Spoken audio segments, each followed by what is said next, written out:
কবরের জীবনটা আসল জীবন। বিশ্বনবী দোয়া করতেন, আল্লাহুম্মা ইন্না নাউযু বিকা মিন আযাবিল কবর। আল্লাহ, আমি আপনার কাছে কবরের আযাব থেকে পানাহ চাই, কবরের আযাব থেকে বাঁচতে চাই।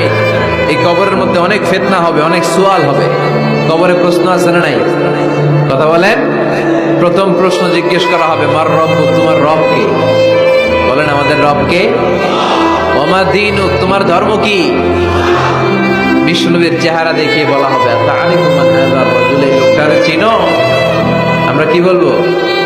আমরা চিনি, উনি আমাদের প্রিয় রাসূল মুহাম্মদুর রাসূলুল্লাহ সাল্লাল্লাহু আলাইহি ওয়াসাল্লাম।